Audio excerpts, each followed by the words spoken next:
ભરૂચમાં the Sankalp servicing and welfare cooperative bank લિમિટેડની ચતુર્થ વાર્ષિક સામાન્ય સભાનું આયોજન કરવામાં આવ્યું હતું.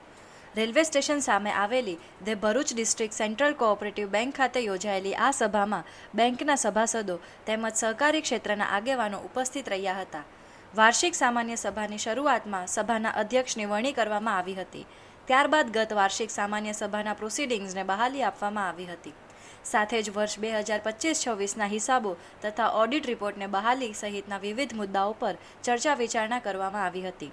સભા દરમિયાન સભાસદોના બચત ખાતા ખોલવા, બેંકના આગામી કાર્યક્રમો તેમજ પ્રમુખ સ્થાને રજૂ કરવામાં આવેલા વિવિધ વિષયો અંગે ચર્ચા કરવામાં આવી હતી. આ પ્રસંગે સહકારી ક્ષેત્રના આગેવાન સુરેશભાઈ આહિર અતિથિ વિશેષ તરીકે ઉપસ્થિત રહ્યા હતા. તેમજ સમાજના પ્રમુખ રાકેશ પ્રજાપતિ, સંચાલક ગોવિંદ પ્રજાપતિ, પરેશ લાડ, ભરૂચ નગરપાલિકાના water workers chairman Hemendra Prajapati સહિતના મહાનુભાવો હાજર રહ્યા હતા. આજે ચોથી અમારી વાર્ષિક સાધારણ સભા છે.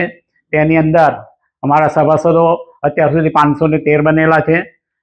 તેમાં અમે બચત ખાતા, ધિરાણ ખાતા, રિકરિંગ ખાતા, એફડી ખાતા એ રીતની સ્વીકારીએ છે, બચતો સ્વીકારીએ છે. અને જે બચતો આવે તે ધિરાણના સ્વરૂપ જરૂરિયાતમંદ વ્યક્તિને એજ્યુકેશન માટે, કંઈ સોશિયલ સામાજિક પ્રસંગ માટે, મેડિકલના પર્પઝ માટે અમે એ ધિરાણ આપીએ છીએ. જે અત્યારે અમારી 1.5 લાખની મર્યાદાની અંદર અમે ધિરાણ કરતા રહ્યા છે. એ લોકોની આવકની માયનો રાખીને અમે એ ધિરાણ કરીએ છીએ. અત્યાર સુધી અમે 97 લોકોને 90 લાખનું ધિરાણ કર્યું છે. અને જે રિકવરી અમારી સારી રીતે આવતી રહેલી છે, જે રિકવરીના પૈસા વત્તા જે બચતના રૂપમાં જે પૈસા આવે તે અમે ધિરાણના રૂપમાં આપતા રહ્યા છે.